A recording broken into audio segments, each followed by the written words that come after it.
हर हफ्ते ਅਸੀਂ ਤੁਹਾਡੇ ਲਈ ਲੈ ਕੇ ਆਉਂਦੇ ਹਾਂ ਕ੍ਰਾਈਮ ਦੀ ਦੁਨੀਆ ਤੋਂ ਜੁੜੀਆਂ ਸਾਰੀਆਂ ਛੋਟੀਆਂ ਵੱਡੀਆਂ ਖਬਰਾਂ ਤਾਂ ਜੋ ਤੁਸੀਂ ਰਹਿ ਸਕੋ ਹੋਰ ਸੁਚੇਤ ਅਤੇ ਸਾਵਧਾਨ।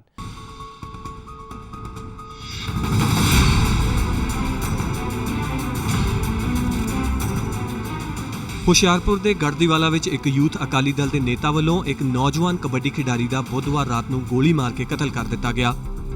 ਇਸ ਘਟਨਾ ਨੂੰ ਅੰਜਾਮ ਦਿੱਤਾ ਨਾਮਜ਼ਦ ਦੋਸ਼ੀਆਂ ਨੇ, ਜਿਨ੍ਹਾਂ ਵਿੱਚੋਂ ਇੱਕ ਯੂਥ ਅਕਾਲੀ ਦਲ ਦਾ ਨੇਤਾ ਰਾਜਵਿੰਦਰ ਉਰਫ ਰਾਜਾ ਵੀ ਸ਼ਾਮਲ ਹੈ। ਸ਼ੁਰੂਆਤੀ ਜਾਂਚ ਵਿੱਚ ਜੋ ਕਤਲ ਦੀ ਵਜ੍ਹਾ ਸਾਹਮਣੇ ਆਈ ਉਹ ਸੀ ਜ਼ਮੀਨੀ ਵਿਵਾਦ। ਮਾਮਲੇ ਨੂੰ ਉਛਲਦਾ ਵੇਖ ਪੁਲਿਸ ਨੇ 5 ਲੋਕਾਂ ਖਿਲਾਫ ਮਾਮਲਾ ਤਾਂ ਦਰਜ ਕਰ ਲਿਆ ਹੈ, ਮਗਰ ਹਾਲੇ ਤੱਕ ਪੁਲਿਸ ਕਿਸੇ ਵੀ ਦੋਸ਼ੀ ਨੂੰ ਗ੍ਰਿਫਤਾਰ ਨਹੀਂ ਕਰ ਪਾਈ ਹੈ, ਜਿਸ ਕਰਕੇ ਪੁਲਿਸ ਦੀ ਕਾਰਜਪ੍ਰਣਾਲੀ ਤੇ ਸਵਾਲ ਚੁੱਕੇ ਜਾ ਰਹੇ ਨੇ।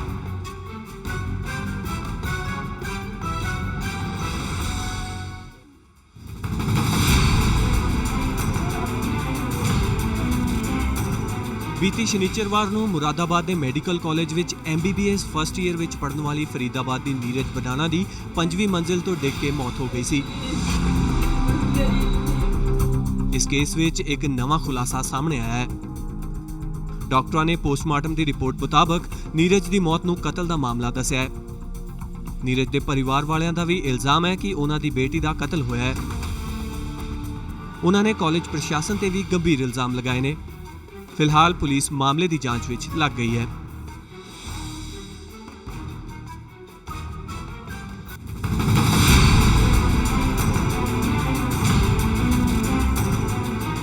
ਪਟਿਆਲਾ ਦੇ ਸਮਾਣਾ ਸ਼ਹਿਰ ਦੀ ਇੱਕ ਨਾਬਾਲਗ ਕੁੜੀ ਦੇ ਲਾਪਤਾ ਅਤੇ ਉਸ ਦੇ ਬਾਅਦ ਉਸ ਦੀ ਲਾਸ਼ ਖਨੌਰੀ ਵਿੱਚ ਭਾਖੜਾ ਨਹਿਰ ਵਿੱਚ ਮਿਲਣ ਦੇ ਬਾਅਦ ਸ਼ਹਿਰ ਵਿੱਚ ਭਾਰੀ ਰੋਸ ਪਾਇਆ ਜਾ ਰਿਹਾ ਹੈ। ਸਮਾਣਾ ਦੀ ਰਹਿਣ ਵਾਲੀ ਭਾਵਨਾ ਨਾਮ ਦੀ ਕੁੜੀ 30 ਜੂਨ ਨੂੰ ਲਾਪਤਾ ਹੋ ਗਈ ਸੀ। ਉਸ ਦੇ ਮਾਪਿਆਂ ਦਾ ਕਹਿਣਾ ਹੈ ਕਿ ਭਾਵਨਾ ਨੂੰ ਉਹਨਾਂ ਦੇ ਹੀ ਮੁਹੱਲੇ ਵਿੱਚ ਰਹਿਣ ਵਾਲੇ ਕੁਝ ਮੁੰਡਿਆਂ ਨੇ ਅਗਵਾ ਕੀਤਾ ਸੀ ਅਤੇ ਇਸ ਬਾਰੇ ਵਿੱਚ ਪੁਲਿਸ ਨੂੰ ਵੀ ਸੂਚਿਤ ਕੀਤਾ ਗਿਆ ਸੀ, ਪਰ ਪੁਲਿਸ ਵੱਲੋਂ ਕੋਈ ਕਾਰਵਾਈ ਨਹੀਂ ਕੀਤੀ ਗਈ।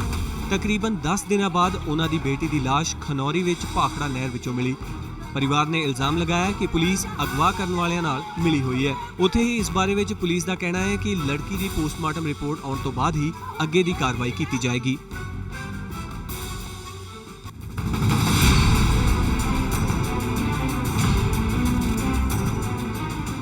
ਪੰਜਾਬ ਦੇ ਮੋਗਾ ਵਿੱਚ ਇੱਕ ਬਾਪ ਅਤੇ ਬੇਟੀ ਤੇ ਉਹਨਾਂ ਦੇ ਹੀ ਜਵਾਈ ਵੱਲੋਂ ਆਪਣੇ ਇੱਕ ਸਾਥੀ ਦੀ ਮਦਦ ਨਾਲ ਤੇਜ਼ਾਬ ਸੁੱਟਣ ਦਾ ਮਾਮਲਾ ਸਾਹਮਣੇ ਆਇਆ ਹੈ। ਦੋਹਾਂ ਨੂੰ ਹਸਪੀਟਲ ਵਿੱਚ ਦਾਖਲ ਕਰਵਾਇਆ ਗਿਆ ਹੈ ਅਤੇ ਦੋਹਾਂ ਦੀ ਨਾਜ਼ੁਕ ਹਾਲਤ ਨੂੰ ਦੇਖਦੇ ਹੋਏ ਉਹਨਾਂ ਨੂੰ ਫਰੀਦਕੋਟ ਰੈਫਰ ਕਰ ਦਿੱਤਾ ਗਿਆ ਹੈ। ਦਰਅਸਲ ਪੀੜਤ ਦੇ ਪਰਿਵਾਰ ਵਾਲਿਆਂ ਨੇ ਦੱਸਿਆ ਹੈ ਕਿ ਮਨਦੀਪ ਦਾ ਵਿਆਹ ਕੋਈ 4 ਸਾਲ ਪਹਿਲਾਂ ਹੋਇਆ ਸੀ।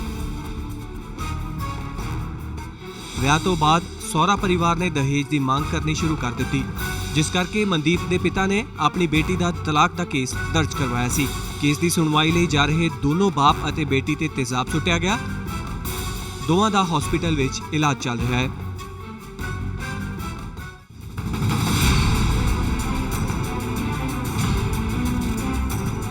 ਅਗਲੀ ਖਬਰ ਸੋਨੀਪਤ ਤੋਂ, ਜਿੱਥੇ ਇੱਕ 8ਵੀਂ ਜਮਾਤ ਦੀ ਵਿਦਿਆਰਥਣ ਨਾਲ ਸਮੂਹਿਕ ਬਲਾਤਕਾਰ ਕਰਨ ਦਾ ਮਾਮਲਾ ਸਾਹਮਣੇ ਆਇਆ ਹੈ। ਜੰਮੂ ਦੇ ਰਹਿਣ ਵਾਲੇ ਇੱਕ ਨੌਜਵਾਨ ਨੇ ਆਪਣੀ ਜਾਣ ਪਛਾਣ ਵਾਲੀ ਨਾਬਾਲਗ ਲੜਕੀ ਨੂੰ ਆਪਣੇ ਇੱਕ ਦੋਸਤ ਨਾਲ ਮਿਲ ਕੇ ਆਪਣੀ ਹਵਸ ਦਾ ਸ਼ਿਕਾਰ ਬਣਾਇਆ। ਪੁਲਿਸ ਨੇ ਪੀੜਤ ਲੜਕੀ ਦੇ ਪਿਤਾ ਦੀ ਸ਼ਿਕਾਇਤ ਤੇ ਮਾਮਲਾ ਦਰਜ ਕਰਕੇ ਦੋਸ਼ੀਆਂ ਨੂੰ ਗ੍ਰਿਫਤਾਰ ਕਰ ਲਿਆ ਹੈ।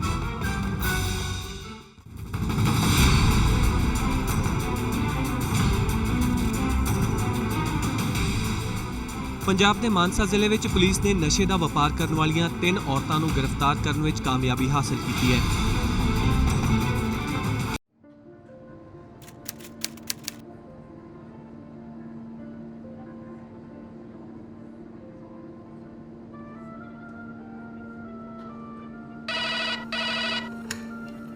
हेलो। हाँ जी, घर कब तक आना है? बस आ ही जाऊंगा अब। फिर भी कितनी देर में? 15 मिनट तक आ जाऊँ। ठीक है, आते हुए फ्रूट्स ले आना। ठीक है, आते वक्त फ्रूट्स भी लेता हूँ। Okay bye. बाय।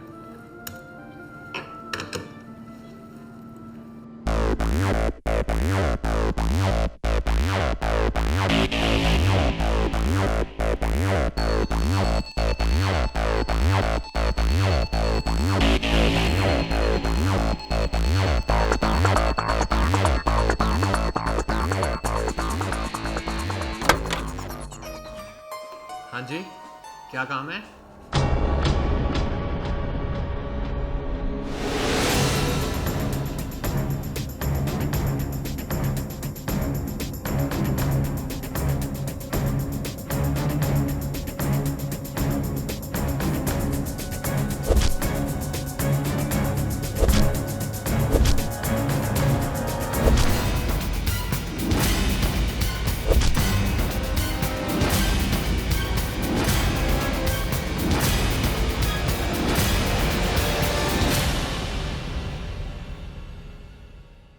ਇਹ ਦਰਦਨਾਕ ਮੰਜ਼ਰ ਸੀ ਚੰਡੀਗੜ੍ਹ ਦੇ ਸੈਕਟਰ 42 ਦਾ। ਹਰ ਰੋਜ਼ ਦੀ ਤਰ੍ਹਾਂ ਰਾਜੇਸ਼ ਗੋਇਲ ਦਿਨ ਭਰ ਦਾ ਕੰਮ ਖਤਮ ਕਰਕੇ ਘਰ ਜਾਣ ਦੀ ਤਿਆਰੀ ਵਿੱਚ ਸੀ। ਘਰ ਵਿੱਚ ਉਹਨਾਂ ਦੀ ਪਤਨੀ ਅਤੇ 2 ਛੋਟੇ-ਛੋਟੇ ਬੱਚੇ ਉਹਨਾਂ ਦੇ ਆਉਣ ਦਾ ਇੰਤਜ਼ਾਰ ਕਰ ਰਹੇ ਸੀ। ਲੇਕਿਨ ਉਸ ਤੋਂ ਪਹਿਲਾਂ ਹੀ ਇਹਨਾਂ ਦੇ ਪਰਿਵਾਰ ਦੀ ਖੁਸ਼ੀਆਂ ਨੂੰ ਕਿਸੇ ਦੀ ਨਜ਼ਰ ਲੱਗ ਚੁੱਕੀ ਸੀ।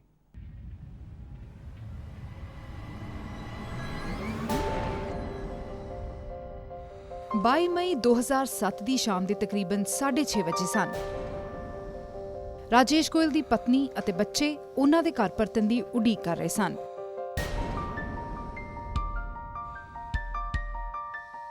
ਆਫਿਸ ਚੋਂ ਨਿਕਲਣ ਤੋਂ ਪਹਿਲਾਂ ਰਾਜੇਸ਼ ਗੋਇਲ ਦੀ ਉਹਨਾਂ ਦੀ ਪਤਨੀ ਨਾਲ ਆਖਰੀ ਵਾਰ ਫੋਨ ਤੇ ਗੱਲ ਹੋਈ। उस दिन 22 मई को मंगलवार का दिन था और 6:15 बजे मेरे हस्बैंड से बात हुई थी कि आप घर कब आ रहे हो। इसे मैं 15 मिनट में आ रहा हूँ। वो अपने क्लाइंट की वेट कर रहे थे। इसे मैं 15 मिनट में आ रहा हूँ। मैंने कहा आप आते हुए फ्रूट्स ले आना। कहते चलो बस मैं 15 मिनट में निकलूँगा और मैं आधे घंटे में घर पहुँच रहा हूँ। मैंने कहा ठीक है। 6:15 पे मैंने फ़ोन किया है। 6:45 पे मुझे ऑफिस से फ़ोन आया था कि ऐसे इनका कत्ल हो गया है। मतलब 6:45 और 7 बजे के बीच अप्रॉक्सीमेटली मुझे फ़ोन आ गया था कि ऐसे इनका मर्डर हो गया है। जो मुझे मतलब समझ ही नहीं आया कि ये क्या हुआ, कैसे हुआ, कि मेरी अभी तो बात हुई है।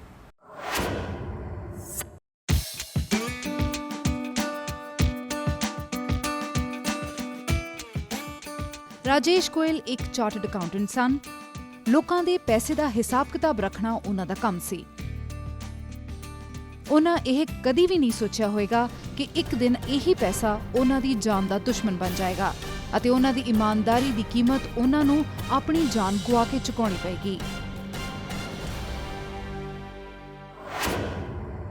राजेश गोयल चार्टर्ड अकाउंटेंट थे सेक्टर 42 चंडीगढ़ में। तो 22/5/2007 को इनका मर्डर हो गया ऑफिस में। शाम को 4 लड़के आए थे, तो चारों लड़के शाम को इस ऑफिस में गए तो चाकू से इसका मर्डर हो गया। एंड देयर वाज पियन नेमली, उसका नाम था कमलेश। उसने ये सारा देखा।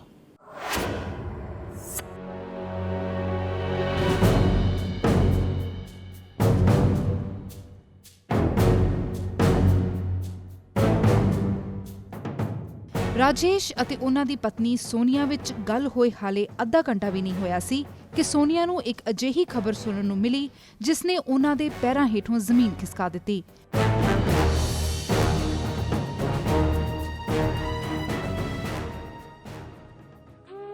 ਇੱਕ ਝਟਕੇ ਵਿੱਚ ਸਭ ਕੁਝ ਖਤਮ ਹੋ ਗਿਆ। ਉਹਨਾਂ ਨਾਲ ਇਹ ਕੀ ਹੋ ਰਿਹਾ ਸੀ ਉਹ ਸਮਝ ਹੀ ਨਹੀਂ ਸਕੀ।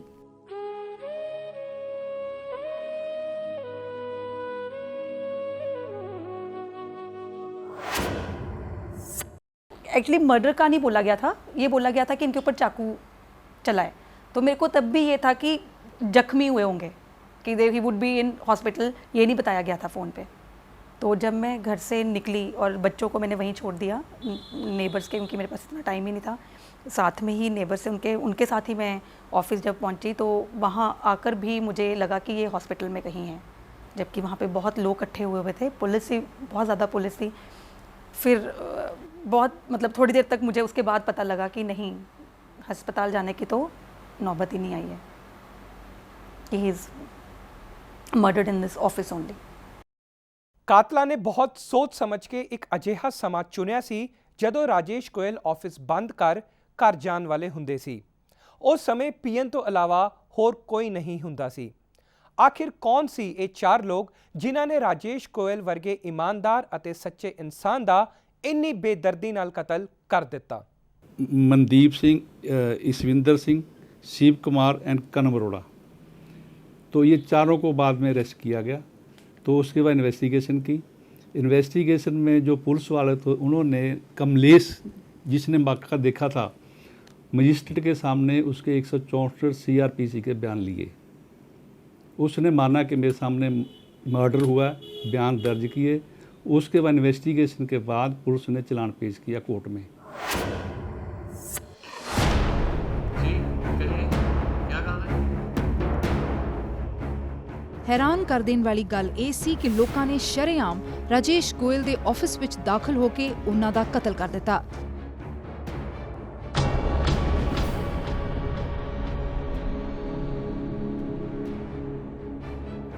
ਜਦੋਂ ਇਹ ਘਟਨਾ ਵਾਪਰੀ ਤਾਂ ਉਸ ਵੇਲੇ ਰਾਜੇਸ਼ ਗੋਇਲ ਦਾ ਪੀਐਨ ਕਮਲੇਸ਼ ਵੀ ਆਫਿਸ ਵਿੱਚ ਮੌਜੂਦ ਸੀ।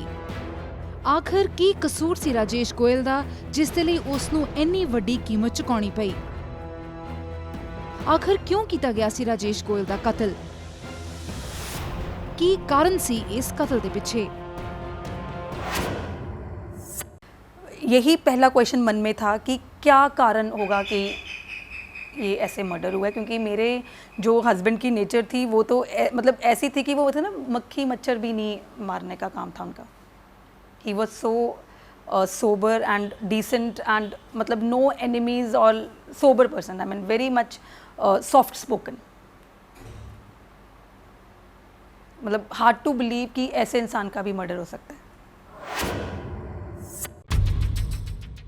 ਰਾਜੇਸ਼ ਗੋਇਲ ਇੱਕ ਚਾਰਟਰਡ ਅਕਾਊਂਟੈਂਟ ਸੀ। ਰਾਜੇਸ਼ ਦਾ ਇੱਕ ਦੋਸਤ ਸੀ ਸੱਬਰਵਾਲ। ਸੱਬਰਵਾਲ ਸ਼ੇਅਰ ਬਾਜ਼ਾਰ ਵਿੱਚ 5 ਕਰੋੜ ਰੁਪਏ ਦੀ ਇਨਵੈਸਟਮੈਂਟ ਕਰਨਾ ਚਾਹੁੰਦਾ ਸੀ। ਸੱਬਰਵਾਲ ਨੇ ਰਾਜੇਸ਼ ਤੋਂ ਮਦਦ ਮੰਗੀ। ਰਾਜੇਸ਼ ਨੇ ਇਸ ਬਾਰੇ ਮੁਕੁਲ ਬਾਂਸਲ ਨਾਲ ਗੱਲ ਕੀਤੀ। ਰਾਜੇਸ਼ ਮੁਕੁਲ ਬਾਂਸਲ ਲਈ ਕੰਮ ਕਰਦਾ ਸੀ। ਮੁਕੁਲ ਬਾਂਸਲ ਨੇ ਰਾਜੇਸ਼ ਅਤੇ ਸੱਬਰਵਾਲ ਨੂੰ ਆਪਣੇ ਭਤੀਜੇ ਰਾਜਨ ਜੈਨ ਨਾਲ ਮਿਲਵਾਇਆ। ਰਾਜਨ ਜੈਨ ਸ਼ੇਅਰ ਬਾਜ਼ਾਰ ਦਾ ਕੰਮ ਕਰਦਾ ਸੀ। ਇਸ ਮੁਲਾਕਾਤ ਵਿੱਚ ਤੈਅ ਹੋਇਆ ਕਿ ਰਾਜਨ ਜੈਨ ਸੱਬਰਵਾਲ ਦਾ 5 ਕਰੋੜ ਰੁਪਇਆ ਸ਼ੇਅਰ ਬਾਜ਼ਾਰ ਵਿੱਚ ਲਗਾਏਗਾ। ਸੱਬਰਵਾਲ ਨੇ ਰਾਜਨ ਜੈਨ ਨੂੰ 5 ਕਰੋੜ ਦਾ ਚੈੱਕ ਦਿੱਤਾ ਅਤੇ ਨਾਲ ਹੀ ਇੱਕ ਅਥਾਰਟੀ ਲੈਟਰ ਜਿਸ ਵਿੱਚ ਰਾਜੇਸ਼ ਜੈਨ ਇਸ 5 ਕਰੋੜ ਰੁਪਏ ਨੂੰ ਜਦ ਮਰਜ਼ੀ ਅਤੇ ਜਿਹੜੇ ਮਰਜ਼ੀ ਸ਼ੇਅਰਸ ਵਿੱਚ ਲਗਾ ਸਕਦਾ ਸੀ। ਸਾਰਾ ਦਾ ਸਾਰਾ ਮਾਮਲਾ ਇਹਨਾਂ 5 ਕਰੋੜ ਰੁਪਇਆ ਤੋਂ ਸ਼ੁਰੂ ਹੁੰਦਾ ਹੈ। ਕੋਈ ਇਹ ਸੋਚ ਵੀ ਨਹੀਂ ਸੀ ਸਕਦਾ ਕਿ ਉਹ ਰੁਪਇਆ ਅੱਗੇ ਚੱਲ ਕੇ ਰਾਜੇਸ਼ ਗੋਇਲ ਦੀ ਮੌਤ ਦਾ ਕਾਰਨ ਬਣਨ ਵਾਲਾ ਸੀ, ਕਿਉਂਕਿ ਰਾਜਨ ਜੈਨ ਦੇ ਕੋਲ ਇਹਨਾਂ 5 ਕਰੋੜ ਰੁਪਇਆ ਨੂੰ ਕਦੇ ਵੀ ਨਿਵੇਸ਼ ਕਰਨ ਅਤੇ ਕਢਾਉਣ ਦੀ ਇਜਾਜ਼ਤ ਸੀ ਅਤੇ ਉਸਨੇ ਇਸ ਗੱਲ ਦਾ ਫਾਇਦਾ ਵੀ ਚੁੱਕਿਆ।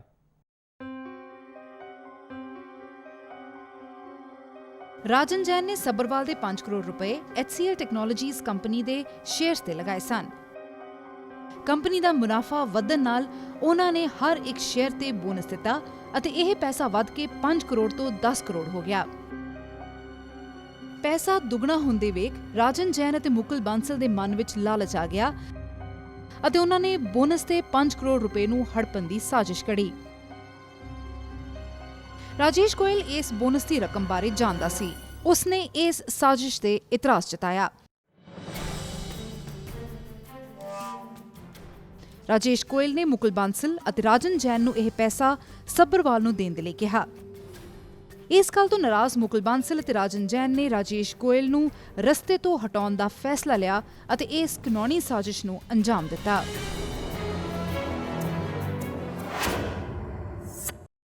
दस करोड़ का झगड़ा था इस केस में। सब्बरवाल था, एक सब्बरवाल जो कि राजेश गोयल को जानता था, तो वो कहता था कि मैंने 5 करोड़ की इन्वेस्टमेंट करनी है शेयर में। ही अप्रोच दिस राजेश गोयल। राजेश गोयल आगे मुकुल बंसल को जानता था, वो मुकुल बंसल को उसका बॉस था राजेश गोयल का, तो उसने उसको अप्रोच किया कि मेरा सब्बरवाल नॉन है, इसने इन्वेस्टमेंट करनी है। तो 5 करोड़ की जो इन्वेस्टमेंट थी वो सब मुकुल बंसल को अप्रोच किया। मुकुल बंसल ने कहा कि राजन जैन मेरा नेफ्यू है, उसकी कंपनी है, उसके थ्रू आप इन्वेस्टमेंट कर दो। तो 5 करोड़ का चेक राजन जैन को दिया गया था इन्वेस्टमेंट के लिए। तो 5 करोड़ के जो शेयर थे उनका double amount bonus share 5 crore बनना था। तो जो 5 करोड़ के उन्होंने शेयर ले ली, जो बोनस शेयर था वो उन्होंने खा गए। तो उसके बाद राजेश गोयल को पता चला कि जो 5 करोड़ के शेयर थे इन्होंने हड़प कर लिए। He approach this Rajan Jain and Mukul Bansal, भाई इसका हिसाब करो, जो सब्बरवाल का जो 5 करोड़ बनता दो इसको। तो इस वजह से उन्होंने कहा भी ये तो बात बढ़ रही है। तो ये जो कन्नम अरोड़ा थे और शिव कुमार थे उसकी कंपनी में लगे हुए थे, राजन जैन की कंपनी में लगे हुए थे, और सब्बरवाल ने उसको ब्लैंक स्लिप दी थी, डिलीवरी स्लिप राजन जैन को डिलीवर की थी।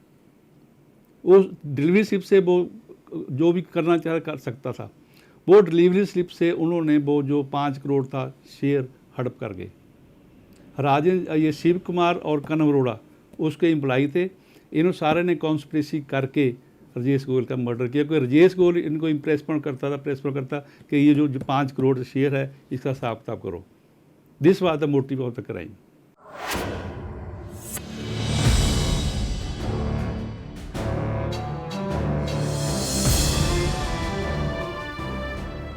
ਰਾਜੇਸ਼ ਗੋਇਲ ਨੂੰ ਰਸਤੇ ਤੋਂ ਹਟਾਉਣ ਲਈ 4 ਲੋਕਾਂ ਦਾ ਸਹਾਰਾ ਲਿਆ ਗਿਆ। ਸ਼ਿਵ ਕੁਮਾਰ, ਕਨਵ ਅਰੋੜਾ, ਮਨਦੀਪ ਸਿੰਘ ਅਤੇ ਇਸ਼ਵਿੰਦਰ ਸਿੰਘ। ਸ਼ਿਵ ਕੁਮਾਰ ਅਤੇ ਕਨਵ ਅਰੋੜਾ ਰਾਜਨ ਜੈਨ ਨਾਲ ਕੰਮ ਕਰਦੇ ਸਨ ਅਤੇ ਪੈਸਾ ਹੜਪਣ ਦੀ ਇਸ ਸਾਜ਼ਿਸ਼ ਵਿੱਚ ਸ਼ਾਮਿਲ ਸਨ, ਜਦਕਿ ਮਨਦੀਪ ਸਿੰਘ ਅਤੇ ਇਸ਼ਵਿੰਦਰ ਸਿੰਘ ਨੂੰ ਖਾਸ ਤੌਰ ਤੇ ਇਸ ਘਟਨਾ ਨੂੰ ਅੰਜਾਮ ਦੇਣ ਲਈ ਬੁਲਾਇਆ ਗਿਆ ਸੀ। ਇਸ ਕੰਮ ਲਈ ਉਹਨਾਂ ਦੋਨਾਂ ਨੂੰ 5-5 ਲੱਖ ਰੁਪਏ ਦਿੱਤੇ ਜਾਣ ਦੀ ਗੱਲ ਹੋਈ ਸੀ। ਆਖਿਰਕਾਰ 22 ਮਈ 2007 ਨੂੰ ਸ਼ਾਮ 6:30 ਵਜੇ ਇਹਨਾਂ ਚਾਰਾਂ ਨੇ ਮਿਲ ਕੇ ਰਾਜੇਸ਼ ਗੋਇਲ ਨੂੰ ਬਹੁਤ ਹੀ ਬੇਰਹਿਮੀ ਨਾਲ ਉਸੇ ਦੇ ਹੀ ਆਫਿਸ ਵਿੱਚ ਕਤਲ ਕਰ ਦਿੱਤਾ। ਉਸ ਉੱਤੇ ਤੇਜ਼ਧਾਰ ਚਾਕੂਆਂ ਨਾਲ ਕਈ ਵਾਰ ਕੀਤੇ ਗਏ। ਰਾਜੇਸ਼ ਗੋਇਲ ਨੇ ਉਸ ਵੇਲੇ ਚਿੱਟੀ ਰੰਗ ਦੀ ਕਮੀਜ਼ ਪਾਈ ਹੋਈ ਸੀ ਜੋ ਖੂਨ ਨਾਲ ਪੂਰੀ ਲਾਲ ਹੋ ਗਈ। ਰਾਜੇਸ਼ ਗੋਇਲ ਦਾ ਖੂਨ ਤੋਂ ਲਥਪਥ ਸ਼ਰੀਰ ਉਸਦੇ ਆਫਿਸ ਵਿੱਚ ਪਿਆ ਸੀ। ਉਸਦੀ ਪਤਨੀ ਅਤੇ ਬੱਚੇ ਘਰ ਵਿੱਚ ਉਸਦਾ ਇੰਤਜ਼ਾਰ ਕਰ ਰਹੇ ਸੀ। ਉਹ ਚਾਰੋਂ ਕਾਤਲ ਮੌਕੇ ਤੋਂ ਫਰਾਰ ਹੋ ਚੁੱਕੇ ਸੀ ਅਤੇ ਜਦ ਇਹ ਚਾਰੇ ਰਾਜੇਸ਼ ਗੋਇਲ ਦਾ ਬਹੁਤ ਬੇਰਹਿਮੀ ਨਾਲ ਕਤਲ ਕਰ ਰਹੇ ਸੀ, ਉਸ ਸਮੇਂ ਉਸਦਾ ਪੀਐਨ ਕਮਲੇਸ਼ ਆਫਿਸ ਵਿੱਚ ਹੀ ਸੀ। ਉਹ ਇਸ ਵਾਰਦਾਤ ਦਾ ਚਸ਼ਮਦੀਦ ਗਵਾਹ ਸੀ। ਕਾਤਲ ਦੇ ਪੈਨ ਕਾਰਡ ਦੀ ਫੋਟੋਕਾਪੀ ਅਤੇ ਕਮਲੇਸ਼ ਦੇ ਬਿਆਨ ਦੇ ਆਧਾਰ ਤੇ ਪੁਲਿਸ ਨੇ ਮਾਮਲਾ ਦਰਜ ਕੀਤਾ ਅਤੇ ਅਗਲੇ ਹੀ ਦਿਨ ਚਾਰੋਂ ਦੋਸ਼ੀ ਪੁਲਿਸ ਦੀ ਗਿਰਫਤ ਵਿੱਚ ਸਨ। ਫਿਰ ਸ਼ੁਰੂ ਹੋਇਆ ਸਬੂਤਾਂ ਅਤੇ ਗਵਾਹਾਂ ਨੂੰ ਮਿਟਾਉਣ ਦਾ ਖੇਡ। ਪੁਲਿਸ ਨੇ ਸਭ ਤੋਂ ਪਹਿਲਾਂ ਕਮਲੇਸ਼ ਨੂੰ ਮੈਜਿਸਟ੍ਰੇਟ ਦੇ ਸਾਹਮਣੇ ਪੇਸ਼ ਕੀਤਾ ਅਤੇ ਸੀਆਰਪੀਸੀ ਦੀ ਧਾਰਾ 164 ਤਹਿਤ ਉਸ ਦਾ ਬਿਆਨ ਰਿਕਾਰਡ ਕੀਤਾ। ਪਰ ਜਦ ਪੁਲਿਸ ਨੇ ਕੋਰਟ ਵਿੱਚ ਚਲਾਨ ਪੇਸ਼ ਕੀਤਾ ਤਾਂ ਉਸ ਵਿੱਚ ਕਮਲੇਸ਼ ਦੇ ਬਿਆਨ ਦਾ ਕੋਈ ਜ਼ਿਕਰ ਹੀ ਨਹੀਂ ਸੀ। ਉੱਥੇ ਹੀ ਕਮਲੇਸ਼ ਇਸ ਬਿਆਨ ਤੋਂ ਬਾਅਦ ਕਿਤੇ गायब हो गया सी। पुलिस ने जानबूझ के जो बयान लिए थे 164 सीआरपीसी के मजिस्ट्रेट के सामने वो चलान में नहीं लगाए। इन्वेस्टिगेशन में वो लिए बयान पर जानबूझ के चलान में नहीं लगाए तो चलान पेश कर दिया। उसके बाद ट्रायल हुई कोर्ट की, तो जब हमने देखा कि जो बयान लिए थे पुलिस ने जानबूझ के चलान में नहीं लगाए, then we searched for those statements in the court and we found that this Kamlesh has given the statement before the magistrate. Then we filed application before the session judge that those statements be brought before the court.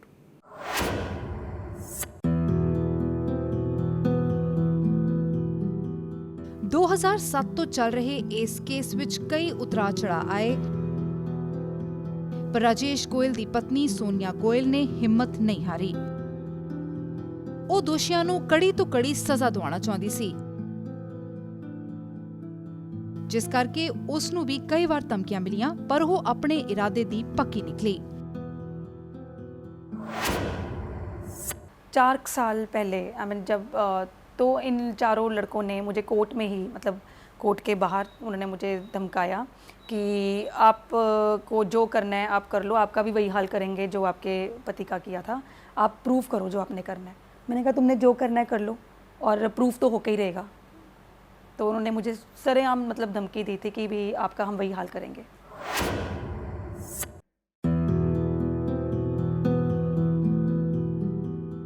ਆਖਰਕਾਰ 6 ਸਾਲ ਦੀ ਜਦੋਜਹਿਦ ਦੇ ਬਾਅਦ 8 ਜੁਲਾਈ 2013 ਨੂੰ ਇਸ case ਉੱਤੇ ਫੈਸਲਾ ਆਇਆ ਅਤੇ ਸੈਸ਼ਨ ਕੋਰਟ ਨੇ ਚਾਰਾਂ ਦੋਸ਼ੀਆਂ ਦੇ ਖਿਲਾਫ ਆਪਣਾ ਫੈਸਲਾ ਸੁਣਾਇਆ।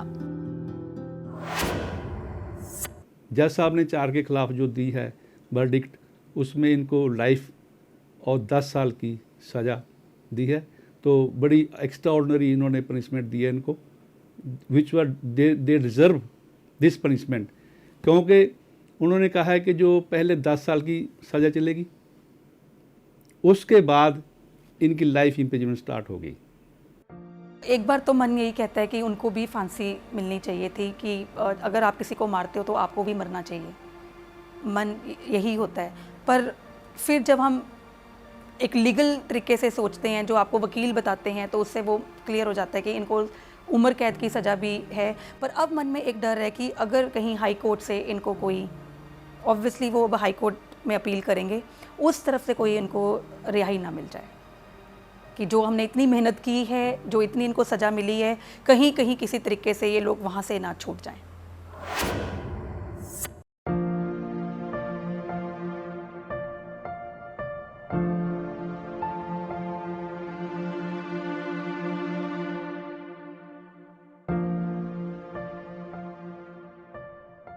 ਸੋਨੀਆ ਗੋਇਲ ਜਿੱਥੇ ਇੱਕ ਪਾਸੇ ਕੋਰਟ ਦੇ ਫੈਸਲੇ ਤੋਂ ਸੰਤੁਸ਼ਟ ਹੈ, ਉੱਥੇ ਹੀ ਇਸ ਗੱਲ ਤੋਂ ਨਿਰਾਸ਼ ਵੀ ਹੈ ਕਿ ਉਸ ਦੇ ਪਤੀ ਦੇ ਕਤਲ ਦੀ ਸਾਜ਼ਿਸ਼ ਵਿੱਚ ਮੁਕੁਲ ਬਾਂਸਲ ਅਤੇ ਰਾਜਨ ਜੈਨ ਦਾ ਹੱਥ ਸੀ, ਜੋ ਕਿ ਹਾਲੇ ਵੀ ਆਜ਼ਾਦ ਘੁੰਮ ਰਹੇ ਨੇ।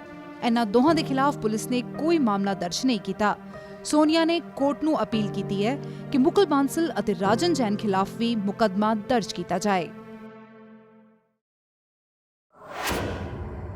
इसके पीछे मुकुल बंसल और राजन जैन का हाथ था, क्योंकि इन्वेस्टमेंट जो की गई थी वो मुकुल बंसल और राजन जैन के जरिए की गई थी, और ये उसके एम्प्लॉई थे।